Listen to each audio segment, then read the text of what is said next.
கல்வி செய்திகள் வாசிப்பவர் சிவசக்தி ஸ்டாலின்.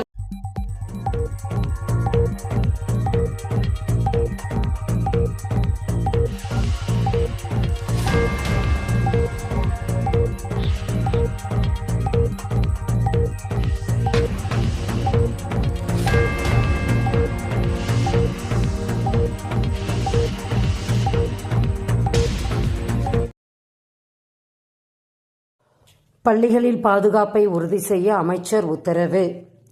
சிவகங்கையில் அண்மையில் பள்ளியில் மின்சாரம் தாக்கி மாணவர் பலியானார். இந்த சம்பவத்தால் பெரும் பரபரப்பு ஏற்பட்டுள்ளது. இதனையடுத்து அனைத்து பள்ளிகளுக்கும் பள்ளிக்கல்வித்துறை அமைச்சர் அன்பில் மகேஷ் பொய்யாமொழி உத்தரவு பிறப்பித்துள்ளார். அவர் உள்கட்டமைப்பு பாதுகாப்பு ஏற்பாடுகள் நன்றாக இருப்பதை உறுதி செய்ய வேண்டும் என்றும் எதிர்காலத்தில் இதுபோன்ற சம்பவம் நடைபெறாமல் தடுக்கவும் அறிவுறுத்தியுள்ளார். கல்வி நிறுவனங்களுக்கு ஏஐசிடிஇ எச்சரிக்கை. ஏஐசிடிஇ பெயரில் வரும் போலி மின்னஞ்சல்களை நம்ப வேண்டாம் என கல்வி நிறுவனங்கள் அறிவுறுத்தப்பட்டுள்ளன. இது தொடர்பான சுற்றறிக்கையில் ஏஐசிடிஇயின் அதிகாரப்பூர்வ தளத்திலிருந்து மின்னஞ்சல் பெற்றால் மட்டுமே அதற்கு பதிலளிக்குமாறு தெரிவிக்கப்பட்டுள்ளது. மேலும் மோசடி குறித்து தெரிய வந்தால் உடனடியாக சைபர் குற்றப்பிரிவு போலீசுக்கு தகவல் தெரிவிக்குமாறும் கல்வி நிறுவனங்களை ஏஐசிடிஇ வலியுறுத்தியுள்ளது. கல்வி உதவித்தொகை பெற பட்டியல் வெளியீடு.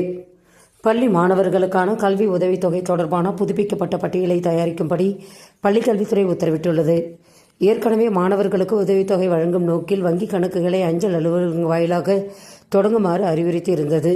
இந்நிலையில் உதவித்தொகை பெறுவதற்காக நிலுவையில் உள்ள மாணவர்களின் விவரங்கள் அடிப்படையில் புதிய பட்டியலை தயார் செய்ய அறிவுறுத்தியுள்ளது. ஊரக திறனாய்வு தேர்வு தள்ளிவைப்பு. பள்ளி மாணவர்களின் கல்வி உதவித்தொகைக்கான ஊரக திறனாய்வு தேர்வு வரும் பிப்ரவரி 3 நடக்க இருந்த நிலையில் அந்த தேர்வு தற்போது பிப்ரவரி 8 தள்ளி வைக்கப்பட்டுள்ளன. பள்ளிகளில் 9ஆம் வகுப்பு பயிலும் மாணவர்கள் இந்த தேர்வு எழுத தகுதி பெற்றவர்கள். இதில் தேர்வாகும் மாணவர்களுக்கு ஆண்டுக்கு ரூபாய் 1000 வீதம் 4 ஆண்டுகள் வழங்கப்படும். இந்நிலையில் பிப்ரவரி 8 இத்தேர்வு தள்ளி வைக்கப்பட்டுள்ளது குறிப்பிடத்தக்கது. திருவள்ளுவர் பல்கலைக்கழகத்தின் தேர்வு முடிவுகள் வெளியானது. வேலூர் திருவள்ளுவர் பல்கலைக்கழக தேர்வு முடிவுகள் வெளியானது. இந்த பல்கலைக்கழகத்தில் 81 உறுப்பு கல்லூரிகள் உள்ளன. சுமார் 83,650 மாணவர்கள் பயின்று வருகின்றனர்.